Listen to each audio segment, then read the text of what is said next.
A continuación se presenta el tema impactos ambientales. Esta temática abordará los temas de impacto ambiental y sus medidas de control, como por ejemplo aguas residuales y plantas de tratamiento, emisiones atmosféricas y filtros, residuos sólidos ordinarios y peligrosos, erosión y bioingeniería. Estos como medidas de control. Es importante tener en cuenta que el propósito de aprendizaje es conocer y comprender los elementos conceptuales sobre los cuales se fundamenta la gestión ambiental para identificar las principales causas e impactos derivados de las actividades económicas, con el fin de desarrollar medidas para solucionar los problemas ambientales originados entre la interacción humana y los ecosistemas naturales dentro del marco del desarrollo sostenible y sustentable. En primera instancia es importante tener en cuenta que el medio ambiente tiene una valoración intrínseca como tal, es decir, el solo hecho de contar con los recursos naturales ya nos hace pensar que es muy valioso. Aunque el general de la población acepta esta afirmación, las acciones no lo demuestran. Valorar el ambiente económicamente también implica incurrir en gastos y costos. Entonces, ¿cuánto se está dispuesto a invertir para conservar los recursos? Somos responsables la sociedad civil, los líderes económicos y políticos. De allí la necesidad de tener una conciencia ambiental. Desde este contexto, entonces, se define el medio ambiente como el conjunto de componentes físicos, químicos, biológicos y sociales capaces de causar efectos directos o indirectos en un plazo corto o largo sobre los seres vivos y las actividades humanas, definición que fue tomada de la Conferencia de las Naciones Unidas sobre Medio Ambiente en Estocolmo en el año 1972. Observamos en el gráfico que hay una interrelación entre el medio social, económico y el medio ambiente, donde la intersección de los tres es el ambiente sostenible, basado en los conceptos de soportable, equitativo y viable. Es importante tener en cuenta que nuestro medio ambiente ha venido sufriendo un impacto ambiental, el cual seguramente nosotros ya lo hemos determinado visualmente y también en los medios de comunicación y en nuestra formación académica se nos ha hablado del impacto ambiental. El impacto ambiental es cualquier alteración en el sistema ambiental físico, químico, biológico, cultural y socioeconómico que pueda ser atribuido a actividades humanas relacionadas con las necesidades de un proyecto. Este impacto ambiental se presenta en los diferentes componentes bióticos del ecosistema, como el componente agua, el componente aire, el componente biodiversidad, el componente suelo, entre otros. De aquí surge el concepto de contaminación ambiental como la introducción en un medio cualquiera de un contaminante, es decir, la introducción de cualquier sustancia o forma de energía con potencial para provocar daños irreversibles o no en el medio inicial. Es decir, es la alteración o la emisión de cualquier partícula, elemento que es recibido por el medio ambiente alterando sus condiciones iniciales. Iniciamos entonces esta presentación hablando del componente agua. El componente agua lo conocemos en sus moléculas como H2O, sabemos que son 3/4 del planeta, al igual que nuestro cuerpo humano, y que es el líquido vital para la vida en este planeta. Decimos que el agua no tiene precio. Cuando decimos que no tiene precio, queremos decir que su valor es tanto que no podemos dimensionarlo con cifras económicas. Es importante denotar que el agua dulce, que es la que nosotros consumimos, solamente está en el 0,8% del planeta.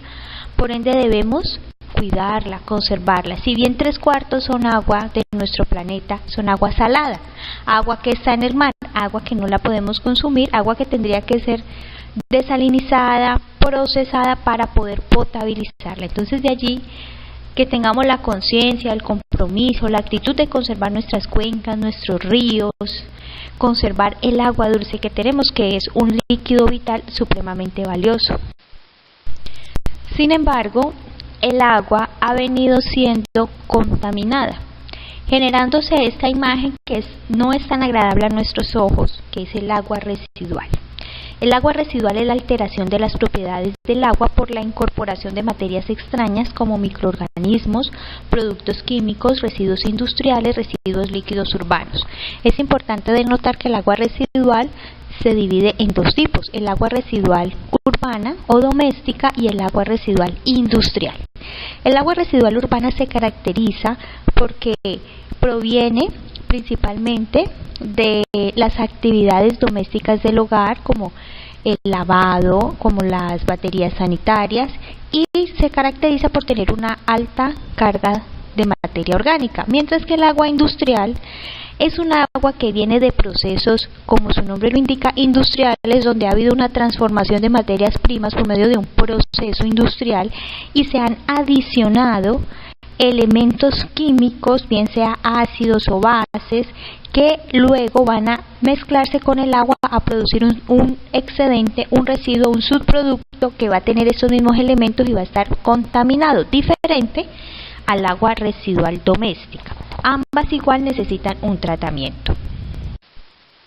Como alternativa para solucionar la problemática de contaminación por la generación de agua residual, existe el tratamiento de la misma mediante una planta de tratamiento de agua residual. En esta imagen que vemos aquí es una imagen aérea de una planta aquí cerca en la ciudad de Cali, donde se presentan una serie de tanques de sedimentación. Tenemos allí 8 tanques. Esos 8 tanques, en la foto que ustedes ven allí, pueden dimensionar respecto de las edificaciones que hay alrededor, respecto del tamaño de los carros que están al lado izquierdo de esa imagen, pueden dimensionar el gran tamaño de esos tanques. Esos tanques recepcionan el agua y por decantación lo que se hace es retirar la materia orgánica. Ya vamos a ver en la siguiente diapositiva en detalle. En esta imagen podemos observar cuál es el proceso en el esquema de tratamiento de una planta de tratamiento de agua residual. En primera instancia, en el punto 1, observamos que hay un pretratamiento. Resulta que en el caso de las aguas residuales urbanas, estas son recolectadas mediante el sistema de alcantarillado urbano. Pero lamentablemente no solamente viene el agua residual como tal, también se encuentran residuos sólidos en este tipo de aguas. Es muy común encontrar, por ejemplo, muebles, mesas, colchones, residuos muy grandes dentro del sistema de alcantarillado. Entonces, cuando se recepciona, no se recepciona el agua solamente para su tratamiento. Es necesario hacer un pretratamiento donde se retira este exceso de residuos grandes que no van a permitir procesar el agua o purificarla como tal. También estas aguas vienen con arenas. Entonces, una vez se retiran esos líquidos grandes, esos residuos grandes, el agua pasa a un segundo punto, que es la decantación primaria. Esta decantación primaria viene a ser uno de esos tanques que vimos en la imagen anterior, de los tanques de sedimentación, donde ingresa el agua, se deja allí, se deja reposando y el agua va flotando, es decir, la materia orgánica se va sedimentando, como lo vemos en esta flechita, se va sedimentando, se va quedando en el fondo y luego esta genera unos lodos, los cuales deben pasar a un proceso de espesado, posterior digestión, deshidratación y se le trata como un destino final a fangos, es decir, es un barro que viene con toda esa carga orgánica, es un barro que no puede ser utilizado en la agricultura debido a los coliformes que puede tener, sino que se utiliza sobre todo para fines ornamentales. Una vez el agua pasa por este primer proceso de decantación primaria, se puede seguir purificando mediante un siguiente tratamiento que es el secundario, una decantación secundaria. Entonces, de esta manera el agua va a salir más purificada. Igualmente se van a generar lodos, pero el agua va a estar mucho más purificada. En esta decantación se pueden utilizar químicos como floculantes para mejorar el proceso y para acelerarlo. hay un quinto paso aquí, que es el tratamiento terciario. El tratamiento terciario consiste en purificar aún más el agua y en involucrar elementos como el ozono O3 para realizarlo. ¿Cuál es la situación que se presenta aquí? El costo. El costo es supremamente elevado para llegar hasta un tratamiento terciario. Sin embargo, existen los métodos y deberíamos hacerlo. De allí entonces sale el agua. ¿Para dónde va el agua? Ya el agua a este nivel de purificación debe ser emitida de acuerdo a la normatividad vigente, con niveles de materia orgánica, con niveles de pH, con niveles de temperatura, que pueda ser depositado en un cuerpo de agua natural y pueda ser asimilado por este sin generar contaminación. Y todos estos fangos pues se les debe dar el tratamiento para ser utilizados con fines ornamentales.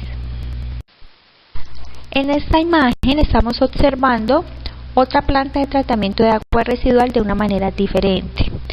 Fue un diseño experimental que estuvo en el municipio de Ginebra Valle, hoy día ya no se encuentra, y consistía en hacer estudios a nivel experimental y mediante pruebas de laboratorio para verificar qué tanto se purificaba el agua mediante lagunas de oxidación. Las lagunas de oxidación, igual que los tanques de sedimentación, purifican el agua y permite que la materia orgánica sea retirada, sea removida de esta. Otro de los tipos de contaminación que se encuentra es la contaminación atmosférica, que es la presencia en la atmósfera de gases, sustancias o sólidos que pueden poner en peligro la salud del ser humano, producir daños en las plantas, los animales y el medio ambiente, reducir la visibilidad, emitir olores desagradables o ruido. Entonces la contaminación atmosférica de pronto no es tan palpable o no la percibimos a nuestros sentidos tan fácilmente como de pronto la contaminación del agua, porque los gases solamente los podemos respirar, pero no los podemos ver ni sentir. De pronto también podemos percibir algún olor, pero los gases son más difíciles de percibir a nuestros sentidos. Sin embargo, podemos encontrar elementos como monóxido de carbono, que es el CO, dióxido de carbono, el que está presente pero que con los efectos de la contaminación se eleva. Encontramos óxidos de azufre, óxidos de nitrógeno. ¿Y qué pasa con este tipo de elementos? Al involucrarse en el ciclo del agua, los óxidos de azufre, los óxidos de nitrógeno llegan hasta la atmósfera, se quedan allí y producen lo que llamamos lluvia ácida. Que la lluvia ácida, ¿qué hace? La lluvia ácida daña las edificaciones, corroe las edificaciones, daña el suelo, es un flagelo que se ha venido controlando, pero que se origina por la contaminación atmosférica.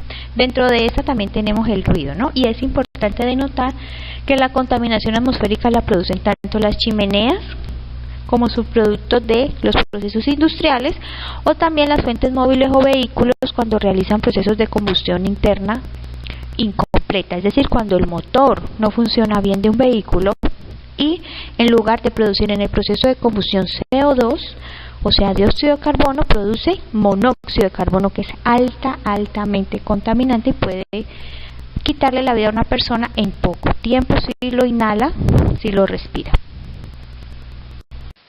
Entonces, ¿qué hacemos ante esta contaminación atmosférica? Los elementos o las tecnologías, algunas de las tecnologías que existen para mitigar este impacto es, por ejemplo, el uso del precipitador electrostático.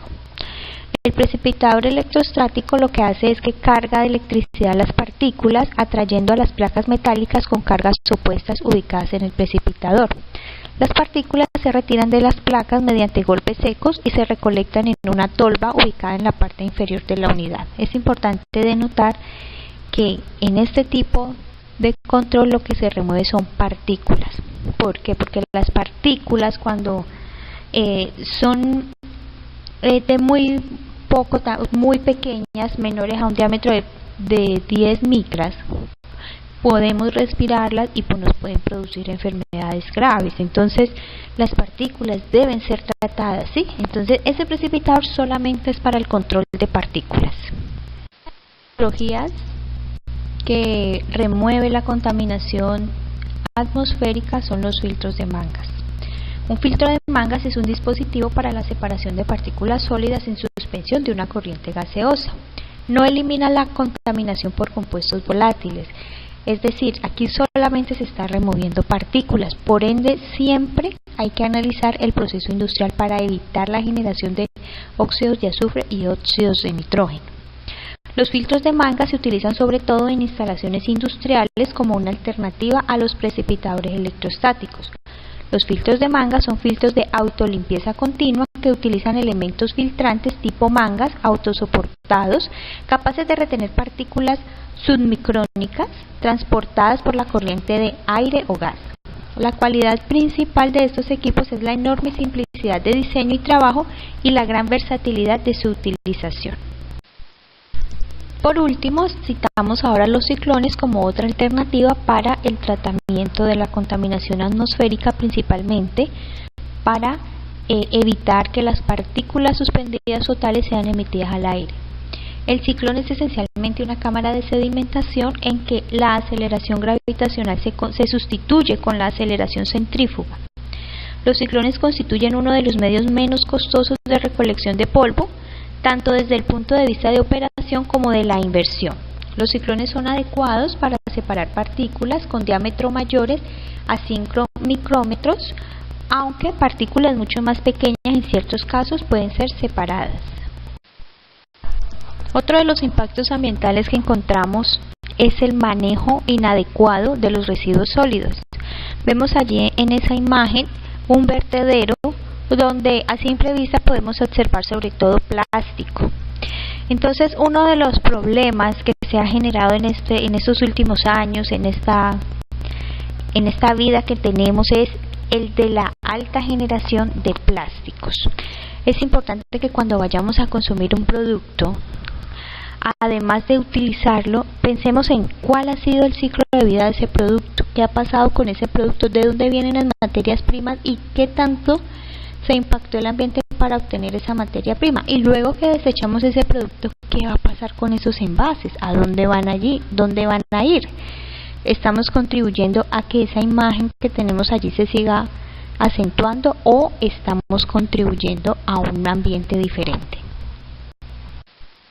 Dentro de las alternativas que tenemos para el manejo de los residuos sólidos se encuentra el reuso. En la medida de lo posible, darle una segunda opción a esos elementos que nosotros ya no vamos a utilizar.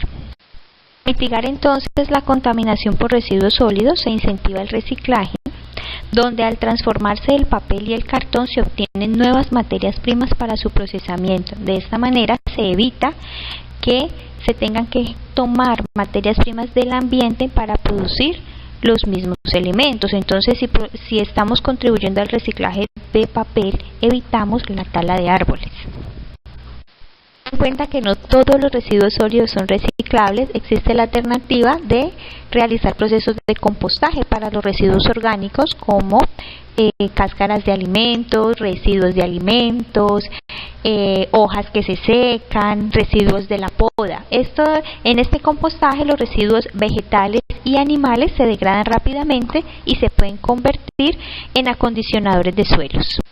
La lombricultura es otra opción para degradar por medio de las lombrices los residuos orgánicos.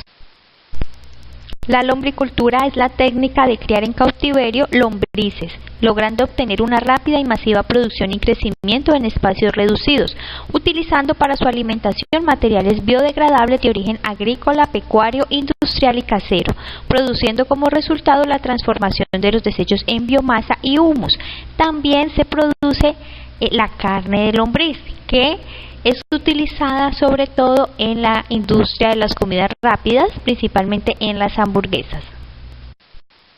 Otro de los flagelos que se presenta respecto del impacto ambiental es el manejo de los residuos peligrosos. En esta imagen observamos una bodega, no está construida adecuadamente según la normatividad vigente para bodegas en residuos peligrosos, pero allí se tienen almacenados cantidad de residuos peligrosos, tanto líquidos como sólidos.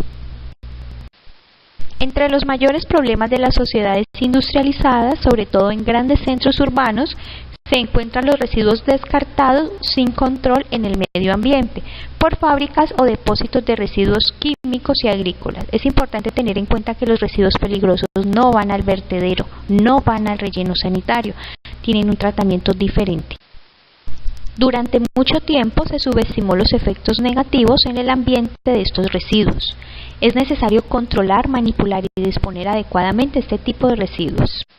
Desde 1960, organizaciones como la EPA, la Organización Mundial de la Salud y la NUMA reportaron que el número de sustancias químicas identificadas era de unos 4 millones, con un incremento anual entre 1.000 y 2.000 sustancias, muchas de ellas xenobióticas o sintéticas, y que de ese gran número solo se conocen las interacciones y efectos a corto y largo plazo de unas 2.000 sustancias.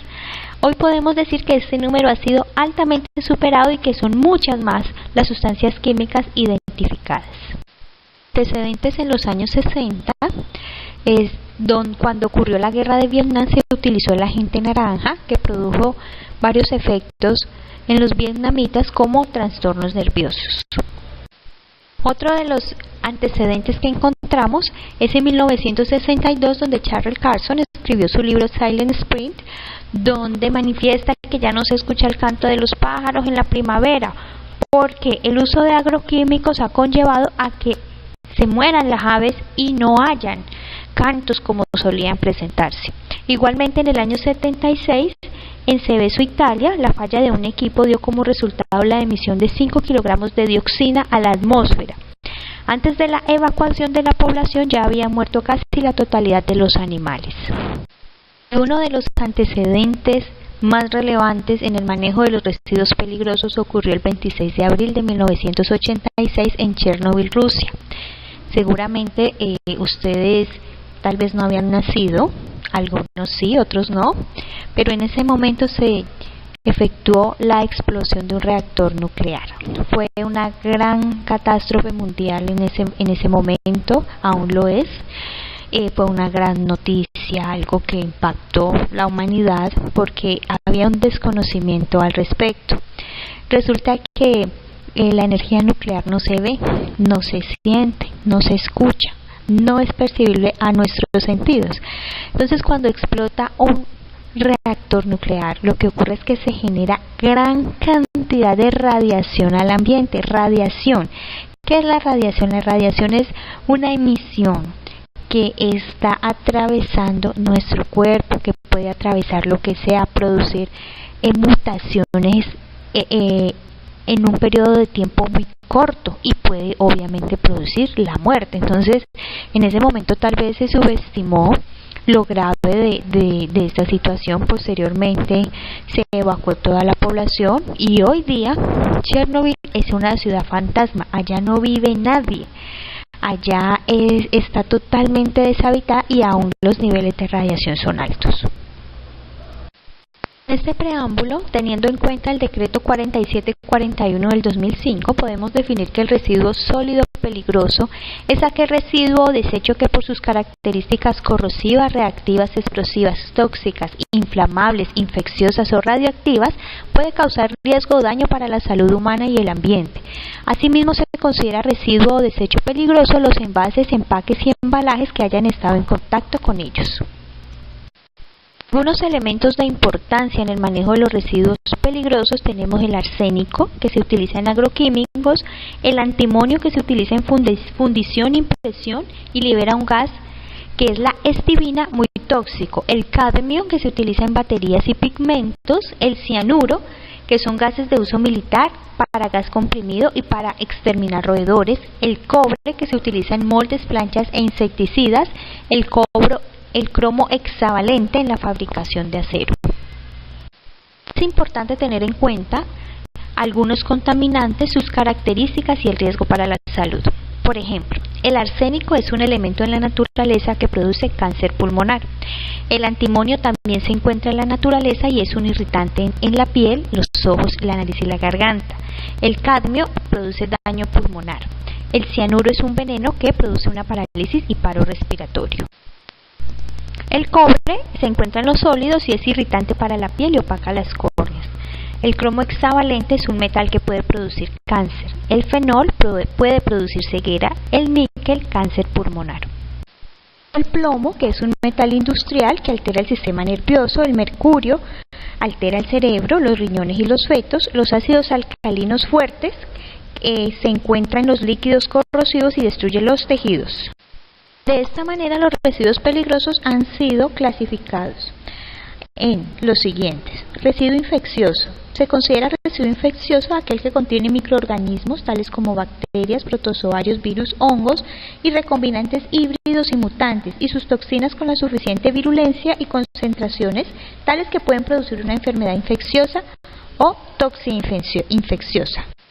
El residuo combustible se entiende por residuo combustible aquel que puede arder por acción de un agente exterior, como chispa o cualquier fuente de ignición, y que contiene sustancias, elementos o compuestos que al combinarse con el oxígeno son capaces de generar energía en forma de calor, luz, dióxido de carbono y agua, y tienen un punto de inflamación igual o superior a 60 grados centígrados e inferior a 93 grados centígrados. El residuo inflamable es aquel que puede arder en presencia de una llama o una chispa bajo ciertas condiciones de presión y temperatura. El residuo explosivo es aquel cuya sustancia o mezcla de ellas que son capaces por sí mismas y mediante una reacción química de emitir un gas a una presión que puede ocasionar daño a la salud humana y al ambiente. Se entiende por residuo radioactivo cualquier material que contenga compuestos, elementos o isótopos con una actividad radioactiva por unidad de masa superior a 70 becquerelios por kilogramo, capaces de emitir de forma directa o indirecta radiaciones ionizantes de naturaleza corpuscular o electromagnética. Se considera que un residuo es volátil cuando tiene una presión de vapor absoluta mayor a 78 milímetros de mercurio, 25 grados centígrados, y tiene una constante de la ley de Henry igual o mayor a 10 o 5 atmósferas metro cúbico por mol. Y un residuo corrosivo es aquel que posee la capacidad de deteriorar o destruir tejidos vivos. Para el manejo de los residuos peligrosos se maneja el etiquetado correcto mediante norma NFPA 704, que es el rombo de peligrosidad, DOT, Departamento de Transporte de los Estados Unidos, y la norma IRAN 3797 o la ONU. La norma NFPA, mediante su rombo, define la peligrosidad de un residuo peligroso.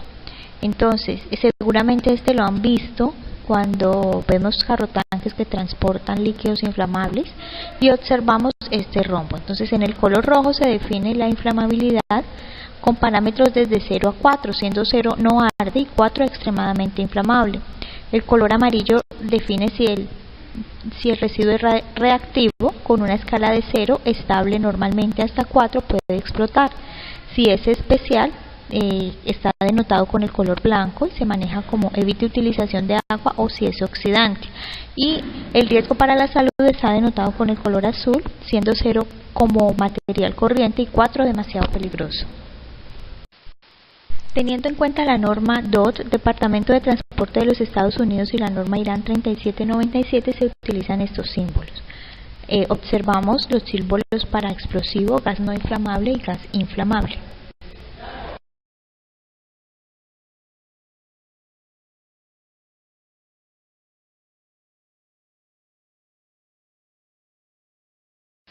También puede identificarse el residuo sólido con un código. Según la ONU, aquí tenemos algunos de ellos: el 1759, compuestos sólidos corrosivos; 1760, líquidos corrosivos; 1906, residuos de ácidos; 1992, líquidos inflamables tóxicos, etc. ¿Qué es más fácil para ustedes? ¿Cómo identificamos más fácilmente un residuo peligroso?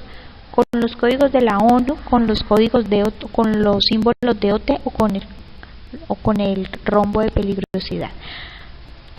Las tres alternativas son igualmente válidas. A mi parecer, la norma IRAN es más visual, más fácil de identificar, al igual que el rombo de peligrosidad. Teniendo en cuenta el etiquetado anteriormente descrito, la disposición final de los residuos peligrosos es como se presenta a continuación. Generalmente, se disponen en un recipiente de color rojo. Aquí estamos hablando sobre todo de los residuos que son sólidos.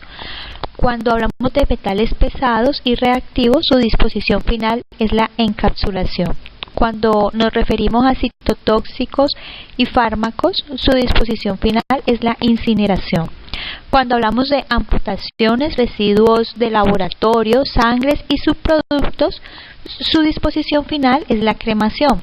Cuando nos referimos a gasas, algodón, guantes de látex, materiales de curación y elementos infectados con residuos biológicos, su disposición final es la inactivación en el relleno sanitario. Y por último, si hablamos de agujas y material cortopunzante, igualmente su disposición final es la inactivación en el relleno sanitario.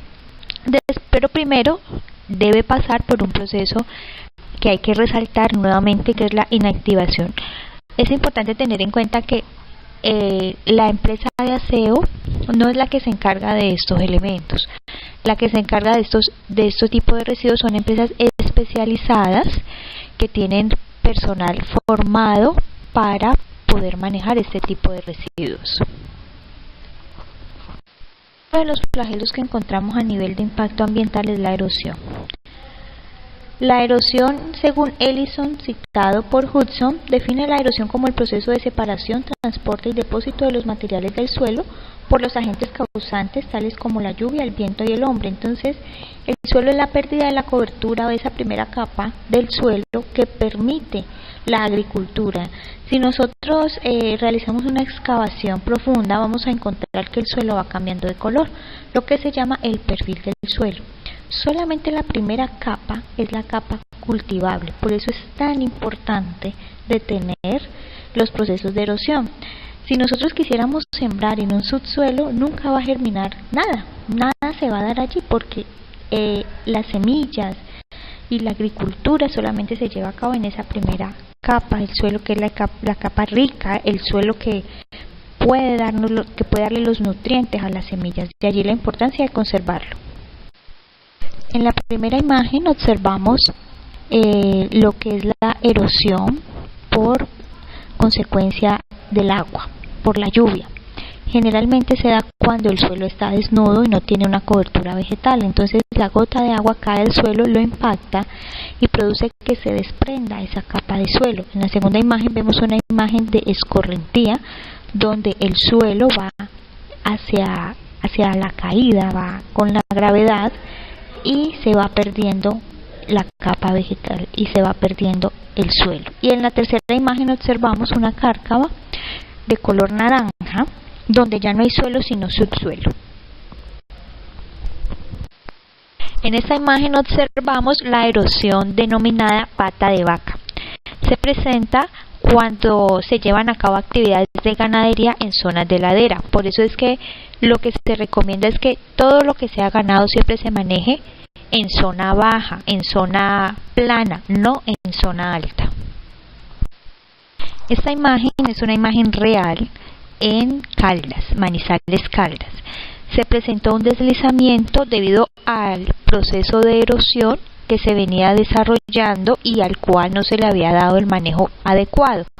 Eran edificaciones bien construidas, como observamos en la diapositiva inferior del lado izquierdo. Observamos una casa normal, pero el suelo fue tan inestable que se vino abajo todo.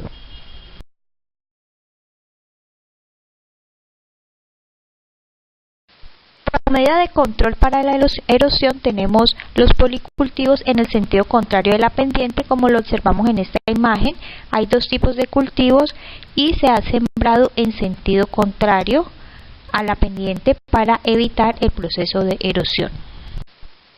Para controlar la erosión se pueden desarrollar procesos de drenaje con filtros vivos y trinchos vivos. Disipadores de aguas de escorrentía es un proceso económico, sencillo y son procesos de bioingeniería. Observamos en la imagen superior izquierda una cárcava muy pronunciada porque ha habido procesos de deforestación y erosión por escorrentía. En la siguiente imagen observamos a unas personas que están llevando a cabo un proceso de bioingeniería por medio de trinchos vivos y guaduas, y observamos cómo en las siguientes imágenes se va dando forma a esta técnica. En la última imagen lo que vemos es que se ha dado la regeneración natural de la cobertura vegetal y se ha recuperado el suelo. Se utiliza guadua, alambres, arenas y suelo, y de esta forma estos materiales se dejan allí porque son biodegradables y se recupera el suelo. Esta imagen es de hace algunos años, más de 10 años, pero observamos como en el Cairo Valle del Cauca se presentó una cárcava muy grande. Podemos dimensionar el tamaño de las personas y el tamaño del proceso erosivo que se lleva ahí en esa zona. Mediante los trinchos vivos y los procesos de bioingeniería se logró recuperar en solamente unos meses. Y observamos como la cobertura vegetal volvió a renacer y se recuperó el suelo en Cairo Valle. Muchas gracias por su atención. A manera de conclusiones, enunciamos las siguientes. El desarrollo de las actividades antrópicas ha generado alteraciones en el medio ambiente, las cuales se conocen como impactos ambientales. Ante la preocupación por la conservación del medio y bajo los preceptos del desarrollo sostenible, se han desarrollado tecnologías que permiten mitigar los impactos generados. Existen acuerdos internacionales para el tratamiento adecuado de los residuos catalogados como peligrosos. Las medidas de tratamiento incluyen, entre otros, plantas de tratamiento de aguas residuales, filtros de mangas, precipitadores electrostáticos, obras de bioingeniería, separación en la fuente, reciclaje, lombricompuesto, entre otros. Muchas gracias por su atención.